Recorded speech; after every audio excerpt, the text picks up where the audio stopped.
While life isn't really about being mirrors, like it's not true that what you put out there you will receive back. It's not a mirror energetically, okay? It's not a mirror in that type of sense. The what you put out, you will get back, okay? Automatically. It's not like looking in the mirror. It's a lot more complex than that. But at the same time,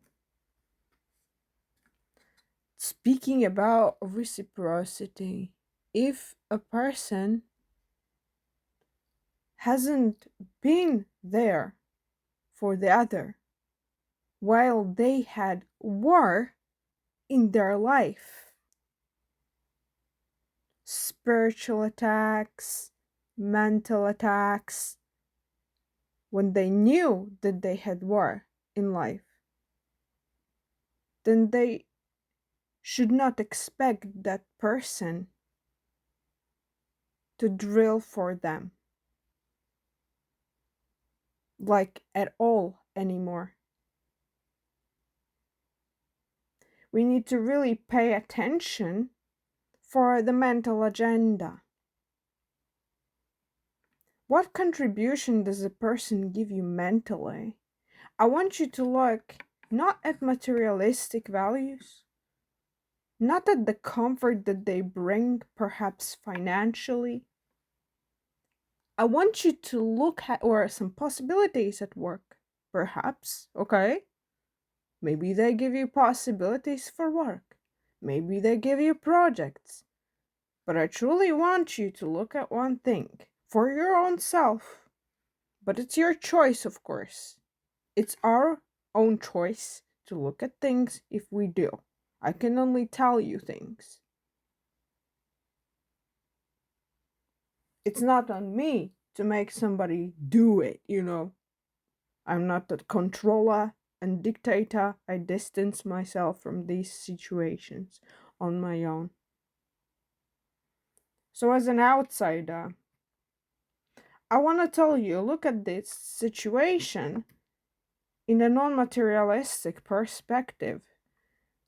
How much of emotional, mental influence without the emotional roller coaster, such as the person making you cry and then making up for it. I do not care about your makeup, sex.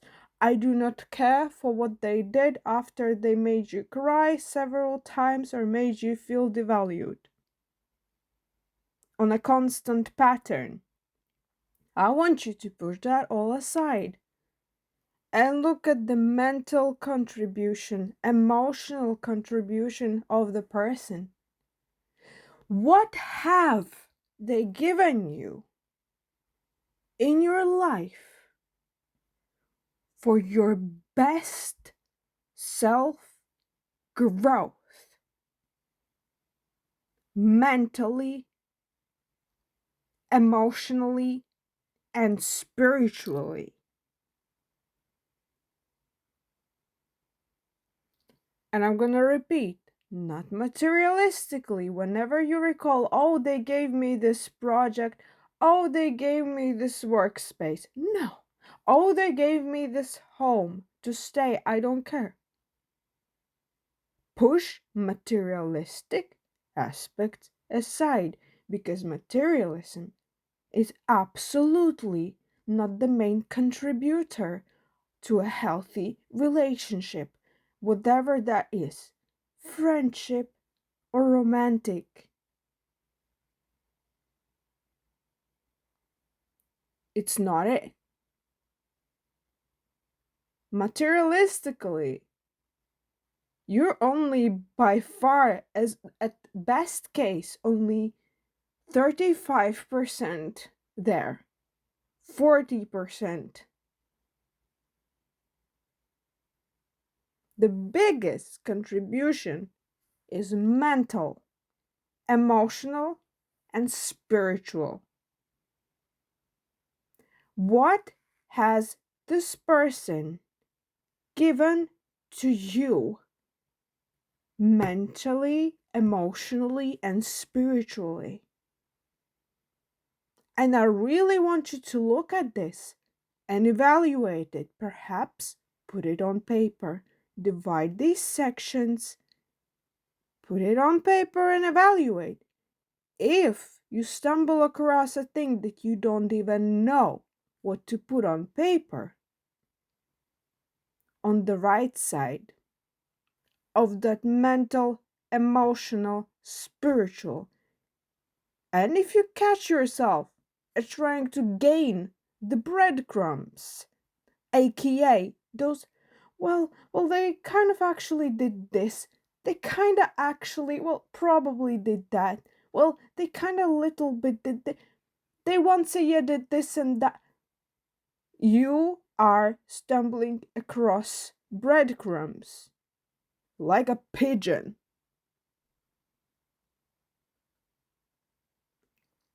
And I want you to look at it again. Ask yourself that question again and face it with that honesty.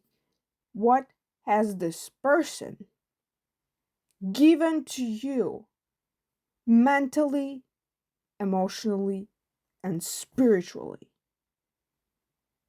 to your own growth so that you could contribute to own growth?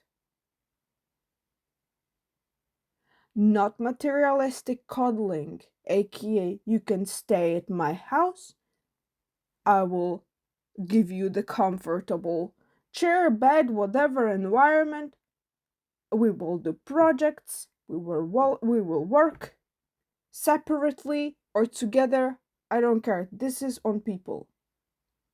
That's like their own agenda. Like what has put that aside. What has a person given to you mentally, emotionally, and spiritually for you to contribute to that space of growth? Do they contribute to that growth? And that's the most important question to ask yourself to see where the flower is flourishing and where it's been actually devastated. Thank you for listening, and I hope this helps somebody.